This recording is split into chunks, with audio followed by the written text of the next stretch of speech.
Hello and welcome to the Knit Girls. This is episode 328. You're very articulate in your elocution today. There's that. I had to be on the microphone at work today. Also, the children told me I was loud. In case you didn't know, I am quite loud. I'm also Laura, also known as Lala. I'm Leslie, also known as You Don't Call Me Les. It's Monday, December the 12th, 2016. I am on call for work, so if you hear a noise and see me looking off screen for a minute, it may just be something I have to check at work. Unavoidable in 24 hours, so nothing I can do about it. Unless we skipped a week, so there's that. Yeah, but it would be skipping every, 6th week. Yeah. So, anyway. Doesn't really work. Knitting. This isn't knitting. Knitting. I'm knitting on two things. I will go. Because I just have two things. And you just have two things too. Well, I really just have one thing. Well, and then one non-knitting thing. There you go. I'm working on Foolproof. Foolproof is a long cowl. It is... I'm in the middle of a row. Sure this is not planned very well. It is... knit it's an interesting construction. So you start off like a shawl. Actually start off, this is where you cast on. You can see my cast on.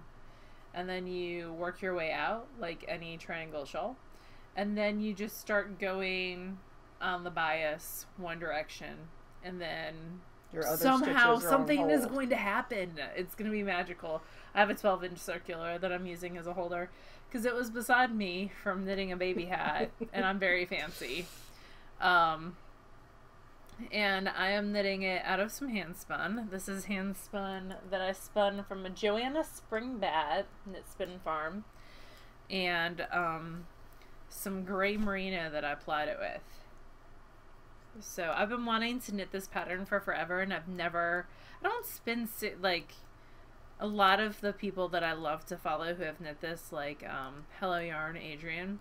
She knit it out of 6 ounces, and I never have 6 ounces of fiber. Yeah, that's an odd number, yeah. It's, and I wanted one that I could loop multiple, I could obviously do a short one out of 4 ounces, and I might do that for some people for Christmas presents, because Christmas is 2 weeks away, and who doesn't love planning knitting projects, 2 weeks out? Why would you not think that that is an amazing idea? But, I think you could do a short one easily out of 4 ounces. Oh yeah, I would say you could probably get a short one out of 2. Maybe, yeah. I mean, so it's a very cool pattern in that you pick how thick you want the... See, I'm not a thick cowl person. 7 inches, that's what this is about perfect. So if you want it smaller than 7 inches, you stop decreasing on your shawl part. And she means the depth of how tall it is, whether it's sort of a shorter one or a deeper. From my nose to my chin is what I like. It's a flattering look for you. So that is for me, and it's being worked on occasionally, and I'm enjoying it. It's actually a really quick, easy knit. It's just finding time for quick, easy knits. I got my hand caught in a door earlier, last week. You can see it's pretty bruised. So that was super fun. So my knitting has been a little bit slow because of that. Those crazy doors, they just come out of nowhere. Or your dog pulls you into one and she tries to chase feral cats that are taunting her from outside your house. So there's that. It wasn't intentional. It was just by accident. I'm also knitting on some Opal Advent Calendar socks. So someone asked me to elaborate on the Opal Advent Calendar. The Opal Advent Calendar is this big giant box. It is huge. It's like the size of a footstool. And in it are 24, 25, I think it's just 24. It might be 25. I think it's 24 because 24 is it's typically what, yeah. And it's on the sides. I think it's 24. So 24 is typically what advent calendars do, but sometimes they have 25 with a big giant piece of chocolate if you get the chocolate ones, or sometimes there's 25, but I think traditionally they're 24. Anyway, in each of the little doors there is a mini skein. And it is 15 grams of opal yarn. And I decided, because I'm a follower of Rachel Coopy, and she said last year she knit like 5 pairs of socks out of the opal. I'm probably going to get close to 6 or 7. So I don't know how practical it's going to be, because I'm not knitting very fast on it. But I have these little balls. And like, what kills me is Jessica got it too. And Jessica's knitting like Jessica is Show Me Your Knits. Yes. She's a mod on our board and a good friend. And we're a little bit competitive with one another. Sometimes they don't even know they're racing. Yeah, like sometimes we're just racing. But we don't, if you tell the other person, then you might lose. So why would you tell them that you're racing? Anyway, so we both got the Opal Advent Calendar, and we both got the tea calendar from David's Tea. So we've been comparing notes as we go. So she's knitting these little balls into, it's not the snakeskin cowl because it doesn't have texture, but it's a cowl, a big, like, she cast it on like 150 stitches on a 16-inch circular, and she's just knitting around and around and around. Yeah, it's a big tube that she's then going to Kitchener together the ends, and it will be a cowl. And then she's gonna knit socks too. There's a lot of yards. There's like 1,500 yards in this box. I got mine because Leslie and I are both firm believers in buying local if we can, and it was a little bit more expensive, but House of Yarn in Nashville had them. And they actually have a yarn bus that goes to Jackson, Tennessee, which is like, what, an hour and a half from us? Yeah, it's much closer than Nashville. But my friend Gail, who was in my knit group, was like, I'm going to Jackson, Tennessee this weekend to go see my mom because her mom lives there. And I was like, while you're there, if I pay for this thing, will you get it for me? Because to ship them is like $20. Yeah, because they're big. They're huge, but this worked out fine. So I bought mine from House of Yarn in Nashville. Vicky told me like last week that they had one left, but that she was probably going to buy it. So I don't know what happened there. Yeah, it's a little late in the year to buy the advent calendars. Well, Beck wanted one, and I was like, well, you could just keep it and do it in January. You could totally do it. I'm not saying you couldn't. I just mean, like, they're not selling them anymore. Oh, yeah. Like, they're not, yeah. If you haven't gotten it by this point, it's going to be hard to find. My Playmobil advent calendar I bought in like September. Amy Beth and I have the same Playmobil advent calendar. I'm not impressed by that. We bought them both separately. I didn't know she was doing it, but she put twinkle lights in front of hers. But anyway, mini skeins. Amy Beth is the Fat Squirrel Speak. She's got a wonderful video podcast. If you haven't checked her out, you totally should. So, I decided to use the way that I was going to make, because I'm just doing knit one ball all the way through and then start on another ball. So the way that I was going to do this to make them cohesive was to do the cuffs, heels, and toes in a different color that would make them like cohesive sets. So I'm using some Volmisa Graph Rats that was left over from another project on this one. I'll just switch it out when I feel like it. I'm using Susan B. Anderson's Smooth Operator socks pattern on this one, which is an afterthought heel. Is it a forethought afterthought, or? No, it's a true afterthought. It's a true afterthought, okay. It's a true afterthought, and you knit like 3 rows with the waist yarn. I just knit 1, but 3, she says, makes it easier to pick up those stitches. But I can pick up 1, because I've done a few afterthought heels in my time. And then instead of doing the like knit 1 SSK, knit till there's 3 stitches left, knit 2 together, knit 1, she's got a little bit different decrease on the side, and that's a paid for pattern. And then after you knit like 3 inches of the foot, you go back and take out the heel and knit the heel, so you can try it on and make sure it fits. These are a little bit tight on me. They are going to be a Christmas present for Mama Linneman. Along with Mama Linneman wants some gloves, some hand knit gloves. I think I got her down to like pop-up paws, which are the mittens. Oh, yeah. The flip top style. Yes. Because I do not like knitting individual fingers. I don't either. I have a friend who has been trying to convince me to knit him footy socks with the little toes for years, and I'm like, I don't like you that much. I'm sorry. It's just not going to happen. So this is the first one, and I've started the second one. I'm about to join a new.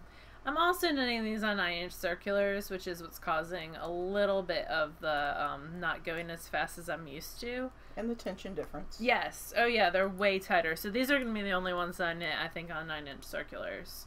Because I like going fast on my 2 circulars. So I finished with this blue on that one. And then I had like half a skein left. So I started with that blue here. And then the next color is going to be these. And this will be like a fraternal matching pair. So. I can just see your mom wearing those with her Birkenstocks. Oh, yeah.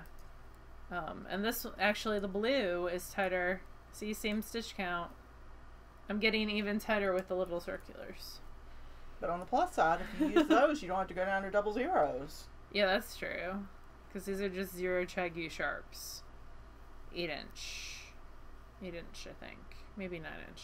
I don't know. It just hurts my hands thinking about They're it. very, like, the tips are around 1 inch long. Maybe 1 1/4. They're very small. And I have some ends to weave in. I'm going to have more ends on this than usual, but it'll be fun. And that's hanging out in my Joanna Springs bag. The evil demonic goats on them, which makes me super happy. And that is all I have on the needles. I only really have one thing on the needles. And this was my my mother-in-law. When I went over for Thanksgiving, I brought a bag full of knits that I had knit over the past couple of years, and I don't wear. Yeah. And so I took it over there and had my sister-in-law and my mother-in-law just sort of choose what they wanted. And my sister-in-law got to it first, so she got a lot of it. But my mother-in-law texted me a week or so ago and said, you know, if you wanted to make me something for Christmas, I would love like something to go around my neck and keep me warm, because she's got what's that disorder where you lose feeling in your extremities because they're so cold. Oh. I usually know I it, don't know. and now I can't think of it. I'm sure somebody's screaming it at me. But like her feet and her hands are always like you touch them and Super they're cold. Yeah. And she's a little thing, you know. She's itty bitty. And so she's got some other health issues, but she said if you wanted to make me something, I'd really like, you know, something warm that I could put around my neck. And of course, my problem is usually that I am terrible at making decisions. Like I just want to knit all the things, and I don't have time to knit all the things before Christmas. Not that it would bother her if it was after Christmas, but yeah. So I had her pick a color. I went out to the Miss Babs site and I was looking at Yowza because I wanted to knit Shawl That Jazz, which I'd knit before for a row. And when I knit it for a row, I knit it in a fingering weight, and I just sort of fudged some numbers, but I figured I would knit it in a DK worsted because then it would go faster anyway. Yeah. So I went out and picked a few colors and had Carol's my mother-in-law, choose. So because of the way that it's worked, which is with short rows, I'm never at the end of a row until I'm done with half of the shawl. Because you start with, you know, X number of stitches. You cast on like 200 and something stitches. And then you just short row back and forth until you've worked every stitch except X number in the middle. Yeah. And then you come and pick it up, and that's what creates the curve. Gotcha. So, I've got like 20 stitches worked on each side, and I've got to get to like 90 something. Oh, wow. On each side. So, but I mean, the rows are getting shorter. Yeah, that's true. So that's something. This is My Kelly, which is a Kelly Green by Miss Babs in the Yowza Wood of Skein. The pattern calls for like 1,100-ish yards. And each Yowza is... two of those. Yes. Each Yowza is 560 yards. That's going to be quite large. Yeah, it is. It's probably going to be like a blanket on her, but she'll like it. So, excuse me. So I'm knitting this on, I think, size 9. Giant needles. The pattern calls for, this is a 9, so it's wow. 5.5 millimeter. And it's really stretchy. The garter is very stretchy, so I'm going to have to make a concerted effort not to stretch it too much when I wet block it. Miss Babs doesn't. I like how the Yowza wet blocks. It doesn't like Madeline Tosh just grows and grows and grows and grows and grows. I don't feel like Miss Babs. I mean, it grows some. I don't feel like it grows like crazy. Like, you don't go from, like, something at your waist to something at your knees, Yeah. which is the issue that I have with the Mentosh. Well, I usually just am aggressive in my blocking, so I'm going to try to make an effort not to be super quite aggressive. because it's going to be big on her as it is. You can always throw it in the dryer, too, once you get it, like, slightly damp. Yeah, that's true. Is it superwash? Yeah. Okay. That's good to know. That's good for her because... they've got dogs. Yeah, they have big dogs. Well, and she's got a tiny one. Anyway, this is the... I'm knitting this Continental so I can sort of force myself to practice it.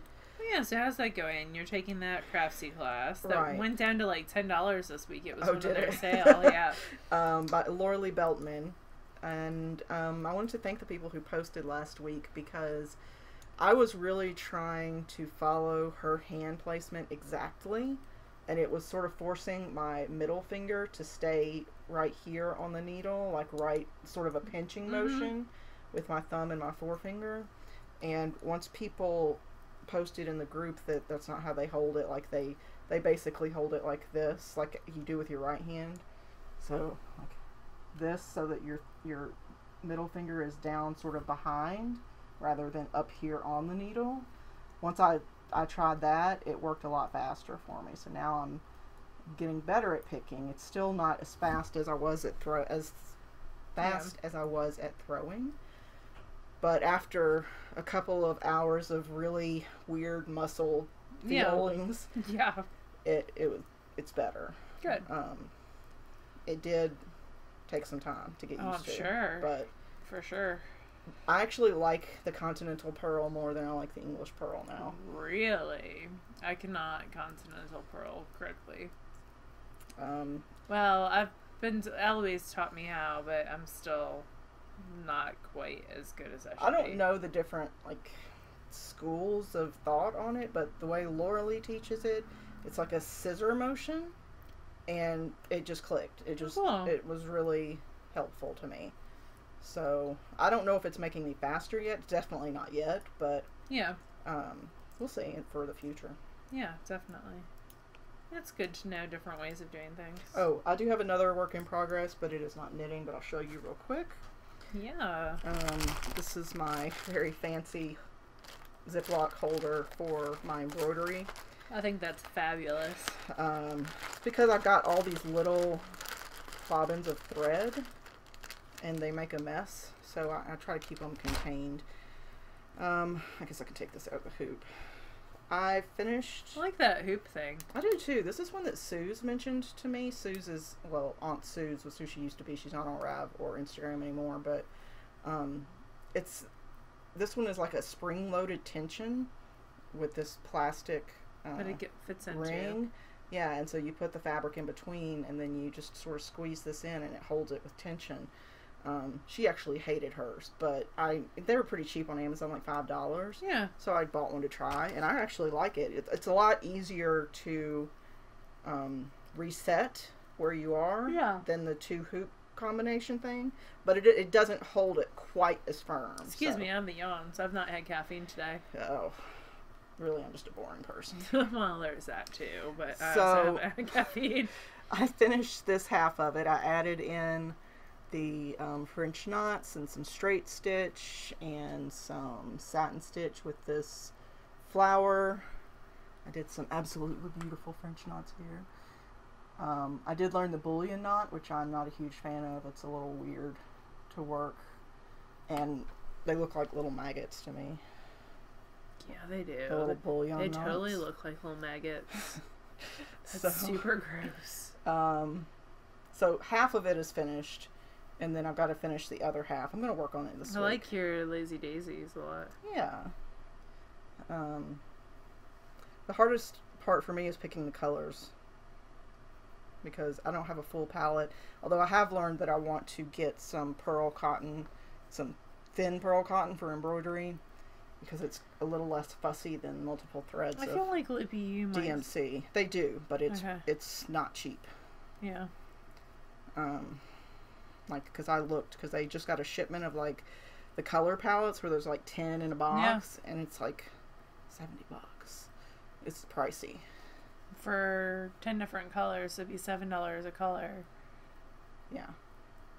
That's pretty pricey. Oh, I don't Oh no. I'm sure they're using the price that the manufacturer sets, and there's nothing wrong with that. I have no idea. But I can just sort of piecemeal it. And with your DMC floss? Yeah, with my very fancy DMC floss. Huh. And go from there. So, and this is the Rebecca Rehnquist drop cloth sampler. If you search Etsy for drop cloth sampler, it's also linked in our show notes, which is on the webpage, TheKnitGirlls3ls.com. Excellent. Do you have any finished objects? I can't even talk. I do, but why don't you talk for a little bit? Okay. So, I also can't knit. There we go. I have one very silly finished object. I have a mug mat that I finished. It's very pretty silly. Fancy brioche. So this was a pattern that a viewer gifted me, and it's really cool. And she had finished hers too, which looked fabulous. This is the Deco mug mat, and I used 2 different yarns on this. The lighter gray is an LRA just worsted, and then when I flip it over, that variegated. Really, I think this is the right side. Yeah. Not that there's a right or wrong. Is Into the World, some hand spun that I did that will never. I still have probably enough for a hat. Like, I feel like this yarn the bottomless hand spun. The bottomless pit, and I'm not complaining because I love it. But so it's a pretty. It hasn't been blocked yet, but it's a pretty large mug rug. Like, I think it'd be perfect to set. Looks like a hot pad. Yeah, like my Yankee Candle on top of when I burn it. Ooh, you could make like a set of pretty ones for your mom for Mother's Day or something. Yeah, she is. No, she has woven stuff like that in that place. So because my mom's a weaver, so I don't know that would be something that she would find useful. It's just your parents are hard to shop for because what they want they already own. You know. Well, she wants She wants. I'm not knitting mittens for your mother. She wants gloves with little fingers, so she knows what she wants. So it's done. I'm happy it's done. I think it turned out really well. I do too. I think it's interesting. Lovely. I'm not certain that color flip was supposed to happen. It looks like it was because it's on the other side too.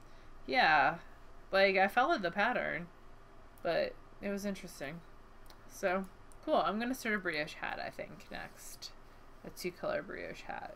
Ysolda has one. Yeah, from one of her from Knitworthy one. Yeah. That was one I thought about. That I might get. I really need to stop calling her You probably should. I probably should.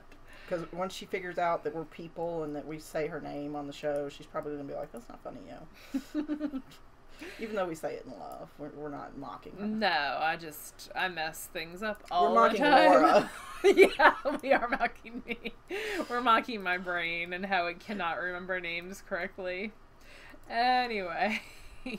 So that is my finished object, the Deco mug mat out of LRA, and it was on size 6 needles, and it's very squishy. I love that about brioche. How squishy it is? Yes. Yes, it's very squishy. So, done and done. I finished it while I was listening to the Steelers game yesterday. But you have a finished object, I do. correct? And I'm just calling it a thing because I have this yarn that I got from Laura ages back. I got it from her scrap basket. I don't even remember what it was. I have no idea what that is. Yeah, it's something of yours from ages back. But you stole yarn out of my scrap basket? You gave it to me. It's interlacements, I think. It was going to be a Ricky hat, except I didn't actually check to see that I had enough yarn. Or gauge, maybe? So that seems very large. This was the first thing I started it because I wanted to practice my knits and my purls continental, because this is alternate knit purl every row. What yarn is that? That's bothering me. No, it didn't have a tag. It was just like a ball, but it felt like a whole ball, but it must have been a small whole ball. So it's sort of like a head wrap, I guess. Like I could wear it to keep my ears warm when I walk the dogs. It's a ponytail hat is what it is. That's the craze right now, by the way. So, I don't know how that started, like, on Ravelry. Casey posted, Casey is the brains behind Ravelry. Mm-hmm. He posted that, as far as they can tell, what happened was that somebody's friend posted one on Facebook, and it just blew up. Like, everybody wants them for Christmas now. Like, people that don't knit. And so, that's the thing people are asking for, and they're relatively quick. So. Yeah. No, I think that works. It could also be a what's funny was that there were people who designers who posted on there, and they were like, I've got a recipe for you. Take any hat. Just don't finish the round of creases. Voila, ponytail hat. That's pretty funny. It is. But for like a beginner knitter, I could see it making more sense to have a complete pattern. But anyway, so it was going to be a Ricky hat. Now it's like a Ricky headband sort of thing. Otherwise known as a garter headband. Yeah. The Ricky hat is a free pattern by the folks at Happy Knits in Portland. And sorry I butchered your pattern. That's my bad. It could also be a cowl. It could, but it's kind of short for a cowl. Like, I think that's the perfect cowl length. Anyway. What is that yarn? You stole it from my house? When are we gonna like clear up this whole steel conversation? I've had it for years. It's been in my like bag of scraps for years. It must have been left over from something you made. It might be something that I dyed. It was a heavier weight though. Yeah, I dyed some worsted. No, maybe it was something you dyed. I don't know. I don't know. It's the mystery object. It is. In so many ways. But that's the only thing that I finished. Weird. And I have no spinning this week because I have been on call, although, and the universe is going to totally punk me for this, my phone did not go off from Friday at 6 p.m. until Monday at 7 a.m. What? I've never had that quiet of a weekend, no matter what on call I've been serving throughout the company in 10 years. You just turn your phone off? I kept like logging on to check to make sure that I wasn't missing something. That's crazy. Yeah, but I'll take it. Because usually it's like every hour on the hour when you're on call. Although I have stuff I have to do tonight at like 11 p.m. and then I have to be up again at like 4. Oh, that's fun. Tomorrow morning, and then the next morning I've got early morning stuff too. But it's better than the craziness it's been. That's true. But I don't have any spinning. Laura does. I do have spinning. She started the Patreon from last month. It's a knitting and color braid, but I can't remember the colorway name. I cannot either. But it's superwash Targi. It's not Ain't It Fun. It totally matches the bobbins that I have it on too. Oh, it does. I did that on purpose. No, this bobbin was on my wheel. But it's kind of crazy. It's got Knitting and Color is known for her fluorescence. Yes, that might have been me.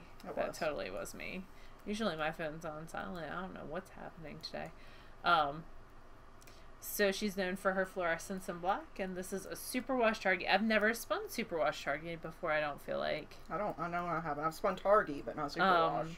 And it's, I don't know, it's interesting. It's an interesting spin. It does not spin like superwash merino, so it's got a little bit of crunch to it, but not like terrible, but it's gonna have a lot of poof. I can tell already. Like when it hits water, it's gonna poof like the Stay Puft Marshmallow Man.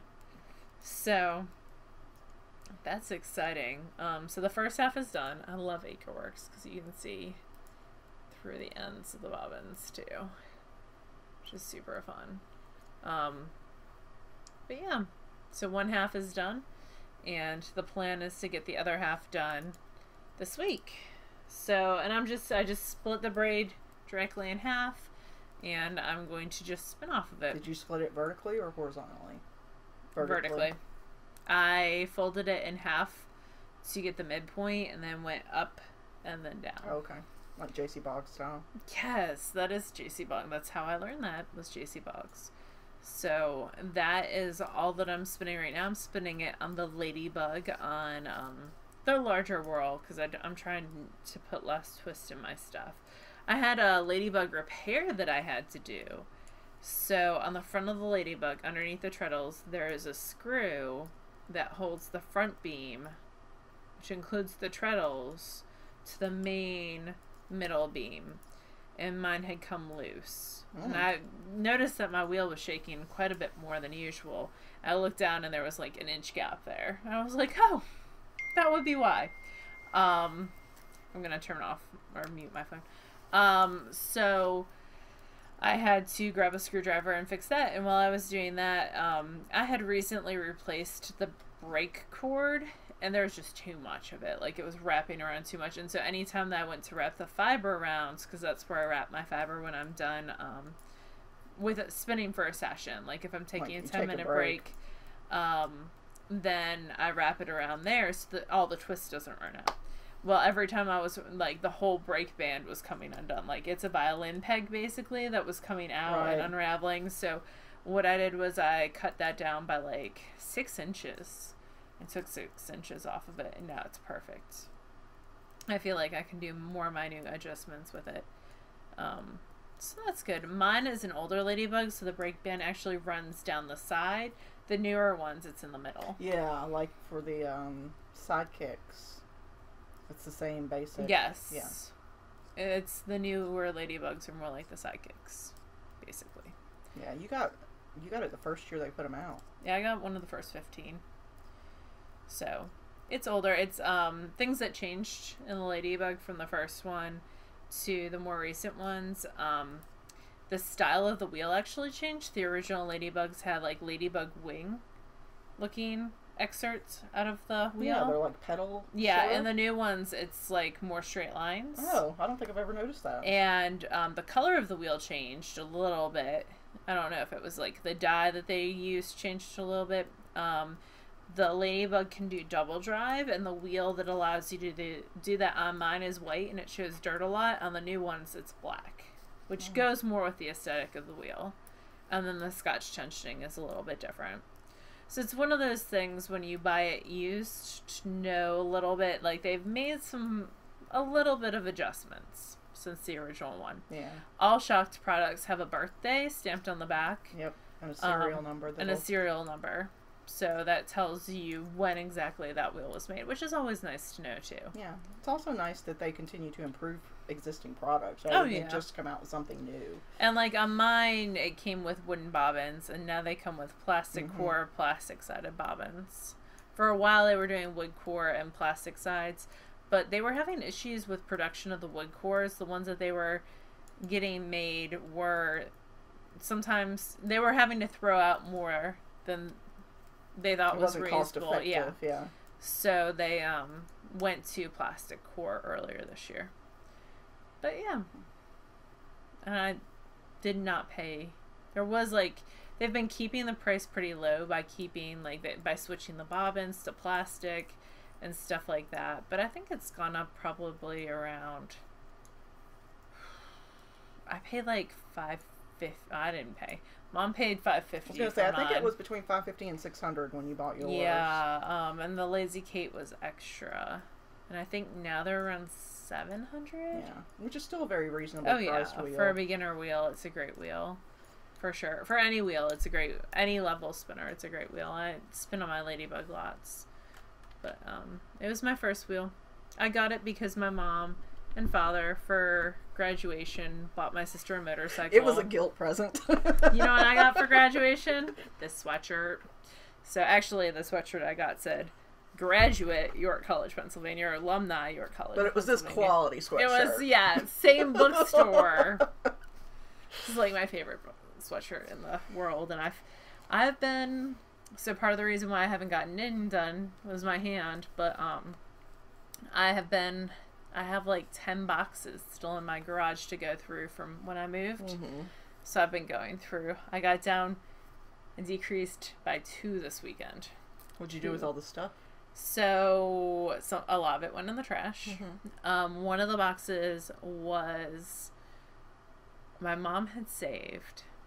I had taken a ceramics class when I was in high school, and I thought I was shit. Like, I was gonna become the next teenager, you know everything. Jenny the Potter. Like, that's my perfection level. And then so she'd saved everything, and a lot of it had been destroyed through moves because they've moved like 3 times. But your illusions were also shattered. But my illusions were also shattered. I did have a gorgeous wheel throwing pot in there. It was a honey pot with Winnie the Pooh on the side that I did, but it was in like, that one was shattered. The mug that was like that thick side walls, that was intact. I don't. Thank goodness for that. Yeah, the drape project where you just take you roll out a slab of clay and just drape it, and then like, you know, make it like a I don't even know. It's not even a bowl. It's like a little platter. But it was like that thick again. That was intact. What else was in? A lot of it was. I think those were the only two things that were intact. There was a mask. Like we put the clay over. Like we did the whole mask. So that had just like a smidge out on the side. So I'm totally keeping that because that's really creepy. It is creepy. I was gonna say, tell me you're gonna like put it above your bed or something. I'm gonna do something amazing with it. Like next time you go to the bathroom at my house, it's gonna be like staring at you. But you gotta get like the fake eyes and put them in there too. Ooh. You know, it's not complete without that freak out I think factor. it would be awesome if like you had like LED, like red eyes that glowed, but it's clay, so it wouldn't work. Huh. Oh, the things that we could do. All right, we got a little off topic there. Just a little. So we do have a book to review. Yeah. It is The Urban Collection by Kyle Kunnecke. Look at you knowing how names are pronounced. It has 18 city-inspired knitting patterns for the modern wardrobe. One thing that I do like about this book a lot is that it has a good juxtaposition of male patterns and female patterns. So there are just almost as many male patterns in here, I would agree, as female patterns. It is inspired by architecture, I would say would be the best way of saying it. Yeah. It does retail for $26.99. It is an interweave book, and this book was sent to us from F&W Media to review. I think actually, so the introduction is really, really cool. Yeah, he talks about how he's moved around from different places and how even though his mother and his grandmother influenced him to some degree, his father was probably the biggest influence, at least in design, because his father was a construction site manager, and so he would take him to these new buildings and explain to him how things worked and how the buildings were made and how each part depended on the other. And if you hold it like this, that seems to be the best. And so he's sort of taken that into his design. So this is, and it's got a lot of architectural elements that you'll see in here. So this is the Godfrey cardigan. It was inspired by stacked brickwork. It's a saddle shoulder cardigan, very classic. I could definitely see adding this to my wardrobe. I would like it was originally knit in Madtosh DK, which is a superwash merino. It's a heavy superwash merino, and like I said earlier, Tosh for me tends to grow. So I'd love to see this reknit in like a woolen spun, like Jared Flood. Yeah, something a little lighter. Something a little bit lighter, but also maybe have a little bit of a fuzz to it. It's sized from 31.5 all the way up to 50 3/4. So there's a huge range of sizes. Size 5 and 6 is a DK weight, so it is lighter weight, but I really, really like it. One thing that I do enjoy about these patterns is there's no real hidden anything. So there's no hidden techniques that you need to know. It says knitting knowledge on the side of every single pattern. And so for this one, it says this project is knit flat and requires knitting with circular needles, casting on and binding off, reading charts, knitting and purling, increasing and decreasing, and finishing. So you know exactly what you're getting into before you start a pattern. I'll bring this down just a little bit. Or is that worse? I think that's really, really close. Okay, we're trying out this new camera and trying to figure out. We got like an Elmo type camera. There are clear schematics and clear charts of every single item in here. There's a lot of intarsia in this book. Yes. So this is the Brant's pullover.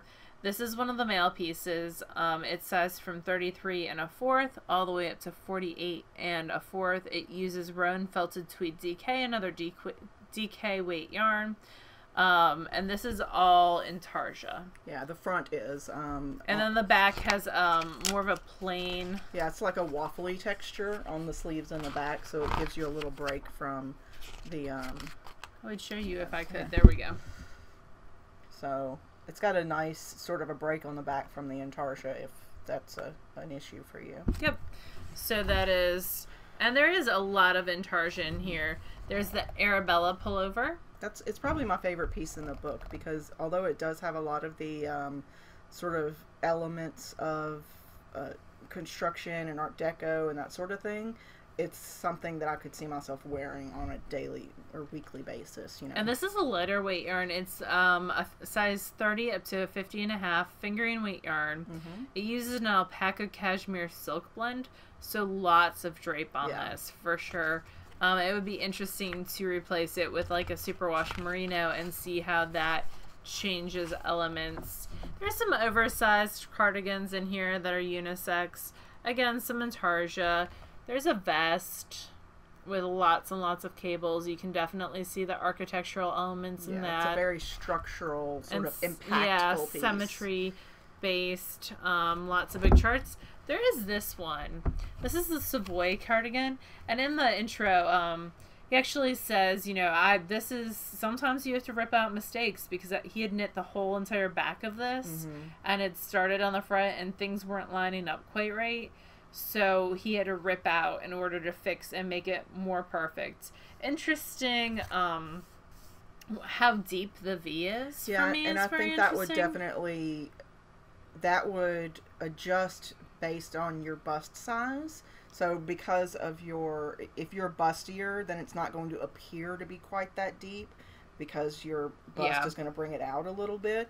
I do like that the front and the back of the sweater use the same charts, so that's one less chart for you to try to keep track of. Excellent. And he does give you tips in here about how to deal with lots of charts in a pattern, about how to photocopy and blow them up, and how he marks them off as he goes, and lots of good tips for that sort of thing. I really like this pattern. It's a fingering weight, and it's stranded. It's not intarsia, which is good. It is knit flat, though, so it's stranded knit flat. Ugh, didn't notice that. And that's not necessarily a deal breaker, but it makes it more difficult. The only thing that I'm not nuts about on this is because of the way that the construction is. You've got a front and a back and a sleeve, and I would go crazy trying to match up the color all those here. Lines. Even though you can clearly see they're not necessarily supposed to all match up. And you really don't notice it unless you're looking right at it, but that would make me crazy. That's a little bit of a deal breaker for me. That and the flat knitted. Then we get into accessories. This is really pretty. This is the Apollo wrap. It is intarsia, knit flat. It starts up at the top and works its way down. It's sort of like a giant it almost looks like a kimono. Yeah, it's a big stretched out T. Almost like a cross, really. And there is a very clear schematic that goes with it. It's really, really pretty and an interesting piece. The colors don't jive for me, but it's really, really pretty. There's the Demore wrap. This is, again, stranded knitting. It's knit flat. It's not steeked. It does have an I-cord bind-off that goes around on the outside. It's a really, really interesting piece, but it requires 7 pages of very large charts. So it's definitely a time investment piece. It is absolutely beautiful. And you can definitely see those architecture elements. And then he does have tips, the 5 tips for knitting from large charts. So, and one of them is slow down. It is not a race. It should have Laura written at the bottom, at the end of that. The Arches scarf is a unisex scarf. I really, really dig this. It's worked flat. It's got some knitting and purling and cable crosses, but it would be a great, just a very classic looking piece. Yeah, I do like how the reverse stockinette offsets these garter or these cabled ridges. I think that's a really powerful. Oh yeah. It really makes it a 3-dimensional item. It does. I really like the sunburst shawl. This is beaded, so those details that you see are actually beads that are placed with crochet hooks, and all that is charted out in multiple charts. Sorry, we're still messing with this a little bit. That's yeah, that shadow is. We're still working on it. Sorry. Oh, and there's a bigger. Yeah, more of a beauty shot of the. And you can see how it the shape actually looks, which is really, really pretty.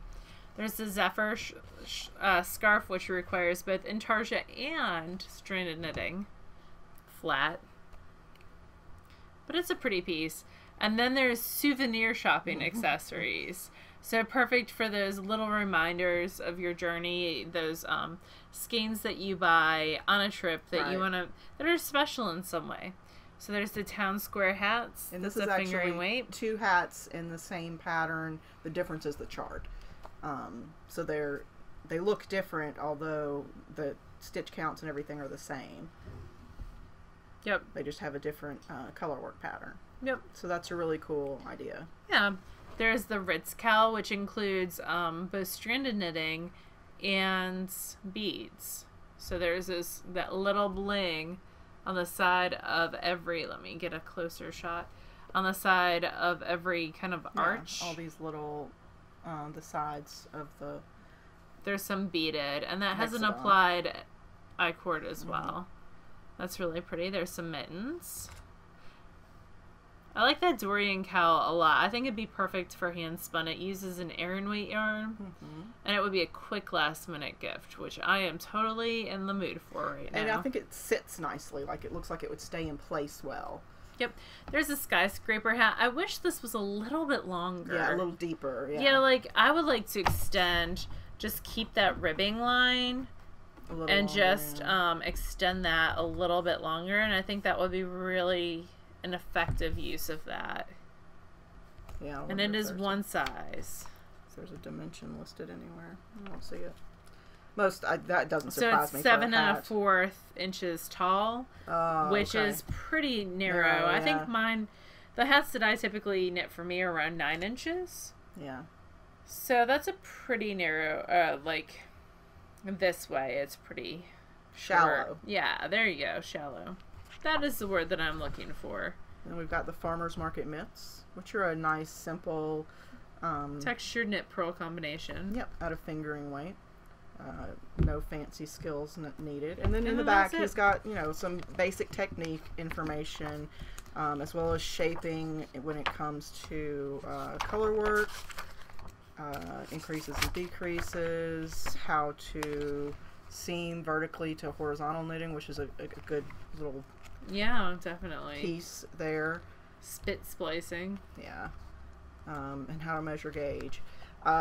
He did have a really interesting point in the beginning of the book, and it's something that he says he talks to all of his students about, because he also travels and teaches, and it was basically that you should always swatch, and if you don't swatch, then your finished object becomes the swatch, and it might not turn out well, and it's a whole lot more invested than your 6-inch square. Yeah, definitely. So I thought that was a good that's a good point. Mantra to keep. Acreworks is selling the swatch things now, so that's very exciting too. So this is the Urban Collection by Kyle Kunnecke. It is by Interweave Press, and it retails for $27 in the United States. Yep. And it's a cute. I like that it's a cohesive collection. I do too. Like, it's definitely cohesive. You can look at those pieces and say, "This Kyle designed this," and there are some really like beautiful signature pieces, like that colorwork sweater or that long shawl. That I don't know if I would knit them just so that I could wear them so much as I would knit them so that I could display them. Yeah, like I feel like that kimono looking shawl would be an amazing thing to have for the try down room. So you should do that. That's so cute. Oh, intarsia. That's actually something I have not tackled yet. It's on the list. We'll get there. For sure. I don't know. It's just intimidating. I haven't found a project that makes me want to learn it yet. That's it. I can see it. For sure. If there's something that makes me want to learn it, then I will. Well, there's a lot of inspiration in that book for sure. What we were referring to earlier is Acreworks. For SSK this past year, we helped design, and I mean, it was all Aiden, and he is amazing. I sent some really terrible drawings to him, so I'm taking credit for that. Let me pull them up, and then I'll show you guys. Yeah. So for SSK this year, he was so kind to donate some swatch things that he made, and the ones that we have our logo on them. Yep. But he's now selling them, and they are amazing. He's also... Whoa, I need to edit this scene. Hold on just a second. All right, so I'm just going to cover up our faces for the moment. So it's Acreworks and let's see, shop. Whoa, I clicked it already. Beautiful home handcrafts. Let's go on handcrafts. You can see all his awesome stuff. Lazy Kates, flat pack bobbins, magnetic needle keepers. Okay, it's not on that page. It might be attached at the top in the, well, it might be in Beautiful Home. I don't know. That's the ornaments that he's doing. They're really pretty. Yeah. Threaders. So if you just go to shop and go over swatch gauges. Yeah, there it is. There we go. Yes. So this has got the centimeters and the inches marked on there. And on the edges, although you can't really see it here, it's got these little corrugated teeth.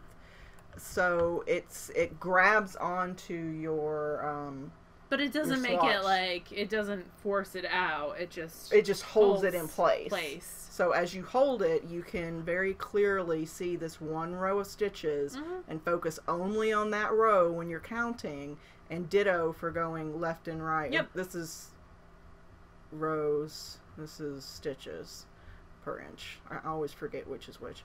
But so the people who went to SSK in 2016 got one of these in their goodie bags, although it did not have centimeter marks on it. He's since improved, because we forget sometimes that the U.S. isn't the only country in the world, and so perhaps those people who live in every country except the 3 that use the imperial system might want to be able to measure their gauge. So they're out there now on Acreworks website. They're $14. If you ordered this week, that you'll probably get them in time for Christmas. They are $14 with $3 shipping per order. And it's a good gift for your knit group. Oh yeah. It's a if pretty my low knit group investment. didn't all go to SSK. I know. They will hang in until the week before, and they'll be like, "Did anybody drop out last minute? Do you need anybody?" The day before. Yeah, they're pretty dedicated that way. Yeah, for sure. Let's see what else. Oh, I took us off our show notes. I got it. Yeah, so Acreworks did start producing the gauge watches this week, which is awesome. Yep. I am reading the same thing as Leslie because I'm super boring. But she texted it to me yesterday and said, you should check this out. And it was $2, so I just bought it. It's a space opera book called The Long Way to a Small Angry Planet.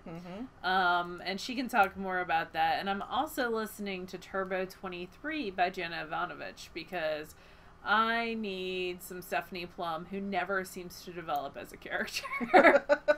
It's one I really like. I'm listening to it as an audiobook, and I really like the reader, Lorelei King. I've listened to a bunch of other stuff she's done. She's one of my favorite narrators for audiobooks. But geez, Jenna Ivanovich, at some point, Stephanie, she starts the book a week after the last book ended, so there's no character development. So she has 23 books now, and I think they've all taken place in a 3-year period. And there's only so many times that you can get blown up in a 3-year period as a bounty hunter and think that this is still a good plan. So I'm waiting. I'm hoping. I like this series and I love the narrator. It's an audiobook and I get it from, I'm not buying them anymore. I get them from the library, but I wish that there was a little bit more character development. I think the character development really stopped at book 10. And there's a love triangle thing that's been going on for forever. And it's just, I need some development to happen. I'm pretty sure that's a pretty common Amazon review as well. But libraries are free. Yep. In the United States, at least. So I can borrow stuff like this for free, and all I'm out is my time, which that's what I was listening to as I was spinning. So, anyway, those are the 2 things that I am actively reading / listening to, consuming as a media consumer. I am reading, so the book Laura mentioned is The Long Way to a Small Angry Planet. It is a sort of a space opera, and it involves all sorts of species. I love the name space opera because, I feel like people should be singing at any point Every time I hear that, I think of the performer in The Fifth Element, the blue lady who sings. Oh my God, you haven't seen that movie? No. There's a blue lady who is. They're on this like cruise ship, right? And there's a blue lady who is the opera singer. I have no idea what and you're talking she's got these giant like tentacle things. Well, I guess they're not tentacles, but they're like tube things that come out of the back of her head. And anyway, I'm not going to spoil it for you, but it's a really good movie. It's like a '90s movie. Go watch it. It's got Bruce Willis in it, and oh, you're totally selling me on it. What's that other chick's name? Mia Jovovich. Dude, I know there's somebody out there going, I know what you're talking about. I can't remember the lady's name, the singer. But anyway, yeah, she's singing opera in space. That's what, that was the I connection. think Douglas Adams' Hitchhiker's Guide is my favorite of the... Yeah. I would say that's a space opera genre. I would agree. And this one's... it's really interesting. They talk about all sorts of aliens, and I like that. I find that in some space operas, they sort of play up the human species too much, like we're way more important than we are. Yeah, and there's I like not that way in this not book. happening. Yeah, we're like small and fleshy and vulnerable, basically. Yeah. But I look down upon because they consume like animal flesh. Right, yeah. Versus insects. Yeah, that's the big food in the galaxy is like giant ants in the future. But they taste like crab. It's a pretty good book. I finished it earlier today. It was like $2 on Kindle. I downloaded a free sample first, and then... Oh, yeah. I would definitely... The writing style, I feel like you should download a free sample to see if you enjoy that writing And they do... style. It does change perspectives across the course of the book. Oh, I haven't gotten that Not far until yet. about halfway, and not often. Like, the other characters only get one, like, chapter. But it's done in a... It's done well. About that. Well, you'll have to tell us next week when you finish it. Hmm. It's good. I finished listening to Warbreaker by Brandon Sanderson. It's okay. I mean, it's not my favorite Brandon Sanderson book, and I feel like there's still a lot left to flesh out of things that happened. So maybe there will be a follow-up at some point. I checked out a ton of copies of Steelheart today. Oh. Which is my favorite. That's a Brandon Sanderson. Yeah. Did I tell you what I'm doing? Okay, I'll tell you after. You continue and I'll tell you. Okay, so the only other thing I have to talk about is I started the third book in the Blackthorn and Grimm series, which is the last one right now. I don't know if she's going to keep writing them, and it's called Den of Wolves. Same narrators as the last time with a couple of new ones thrown in. I do like that this series, they use a different narrator for each person, so it's very easy to know who's talking. And there's only like four of them. But interesting. Yeah. Anyway. What are you doing with Steelheart? So, what I'm doing in general is our Christmas break starts Friday. And some middle schools, I don't know if Kobe is or not, take up all their library books over break. So they don't like the kids to have books over break because they're concerned that they're going to get lost. Yeah. I am all about my kids reading over break. Yeah. So what I'm doing is I have a mini... I have 2 cards full of books that I've read and that I can recommend. And at lunchtime, I go in the cafeteria with my laptop and I check out books to kids. And if you're one of the first 8 that come and get a book from me, you get a little candy cane. Aww. Because we're ridiculous. That's so sweet, though. No, it's not. It's just ridiculous. No, I can think back to my middle school years, and you actually know who my middle school librarian was, but... You had a book museum. That's exactly what it was. She would never have made that effort to... The librarian before me was a book museum curator. Yes. Which is awesome, because the books I inherited were in fabulous condition. I found one today that hadn't been checked out since 2004, and it looked brand new, and I was like, "Aw." Yeah. Of course, this was before the internet, really, so we had a lot of reference books. Yeah, you did have a lot of reference books that I just tossed. Yeah. But she also would go through, I don't know if you know this, I don't know if I ever told you this, if she found a book and it had a cuss word in it, like fart.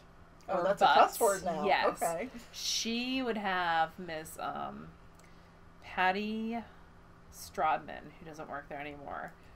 Miss Strodman, who did copies, would read the books, and on a little sheet of paper, like a half sheet of paper, she would write down every single like cuss word or inappropriate word and what page it was on. So when I inherited the library, there were like 7 boxes. Books that and these the and kids they had weren't allowed to check out. like Jurassic Park was back there, and the Golden Compass, and like with all these every single like butts, farts, wow, any body function, the care and keeping of you was back there, any book that had anything to do with like biology was back there, basically. And that showed a part of the body that wasn't deemed socially polite. Or diseases. Like, at one point, she must have bought, like, an HIV/AIDS book and then, like, freaked out for some reason. Or maybe she, so as a librarian, you can just do, like, a order where you tell the publisher company, like, Follett, hey, I have $5,000 to spend. I need to spend it on new nonfiction books that fall in the 500s, so science. Yeah. And she must have done that, yeah. I'm thinking, for health, for like the 600s, because like there were a ton of 600s back there that I could not see, like STD books that I could not see her purchasing for her book museum. And now that we've smack talked a prior librarian. Well, it's the way we view libraries have totally changed over the last 20 years. Like, librarians used to be that place where you couldn't talk, where everyone was quiet, where if you took a book off the shelf, like, you had to return it to the librarian, because the librarian was the keeper of the knowledge. Does that make sense? Yeah. Like, the librarian, and teachers too, were the keepers of the knowledge, and they would impart that knowledge on you. And the way we do that, like, now the internet is the keeper of the knowledge, and it's my job to... Even though it's 90% inaccurate. Yeah. False news. We're doing a thing on that, fake news, when we get back. I'm doing a unit on that. But, like, now my job is to help you look at everything that's out there, all this mass amount of information, and help you decide how to find what you're looking for, how to find correct information that you're looking for. And it used to be like, when I was in college, it was like, oh, Wikipedia is like, you can never look at Wikipedia to get information. That's a terrible source. Yeah. I look at Wikipedia to get information all the time. And I'm not saying that's my primary source, but if I have like 3 or 4 conflicting sources, I also look at Wikipedia to see what they think too. Yeah. Like, the more information like that you can gather, the better. Anyway, I'm getting off my librarian soapbox, but the way we view libraries and teaching in general has totally changed. So, anyway. The end. But not really, because it's totally going to change in another 10 years too. It will. It is definitely an industry that has to evolve. I mean... Oh, I think that's every industry to some degree. But back on reading, we have a giveaway. Yes. So the lovely woman behind the first draft, Lindy, who I always want to call her Lindsay, which is why I paused. I am the person who has to fill in information sometimes. If there's a pause, it's usually so Leslie can make sure I'm saying something correctly. She does this cool club called the Dresden Files Club, and it's based off the Dresden Files book, and you can do, I think she had originally started just with fiber, but has since expanded to yarn as well. Mm-hmm. And she is giving away... a 3-month subscription to her club. The White Knight version of her club.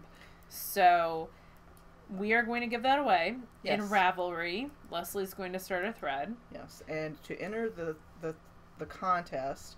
You must be a member of the group. Yes. No chatter in the thread. Just only answer the one question. post. One post per person.